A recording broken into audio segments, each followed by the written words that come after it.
Labadiena, mėly mano sekėjai. Turbūt pastebėjote, kad socialiniai tinklai dėja tampa šiukšlynu ir toks kaip Facebookas, kur ten žmonės mėtos informaciją niekam neįdomi, kuri skandina savyje tikrai svarbius ir įdomius dalykus. Gaila, kad taip yra, bet koks šiukšlynas yra TikTokas, aš nesitikėjau, kiek čia visko yra. Ar žmogui rodyti savo maistą, šunį, pusiau nagą užpakalį, čia yra to žmogaus apsisprendimas. Bet daugybė informacijos yra sveikatos ir medicinos temomis, kurias teikia visiškai su medicina nesusiję žmonės. Aš jau suprantu, galbūt pasigauna kažkokią sensacingą naujieną, ir jie būtinai turi pasidalinti, bet medikas tą daro su atsakomybės jausmu, o jūs, mėlyje, tą darot be atsakomybės. Taigi, bent jau savo sekėjų norėčiau paprašyti, pasitikrinkite tą informaciją.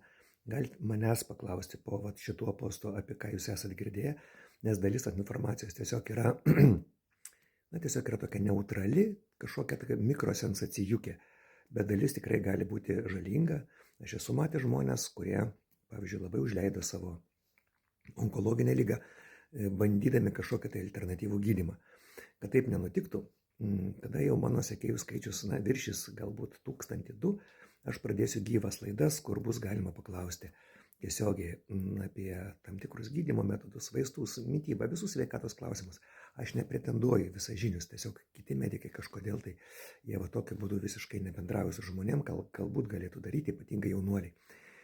Tai esu bandęs tą formatą maždaug esant keliems šimtams sekėjų YouTube, tiesioginės laidos. Jinai nebuvo įdomi, nes ten būdavo vienas klausimas per 5 ar 10 minučių, neįdomu būdavo ten nei žiūrėti, nei pačiam kalbėti toje laidelėje. Tai kai bus jau toks, jau solidus skaičius sekėjų, tada pradėsiu, mėlėjai, su jumis tiesioginį dialogą. Iki pasimatymo, o dabar kol kas bandykite atsirinkti informaciją teisingą, bandykite paklausti savo gydytojų, ar tai tikrai yra tiesa, nes užsikabina žmonės, tikrai esu pats ne kartą su tuo susidūręs.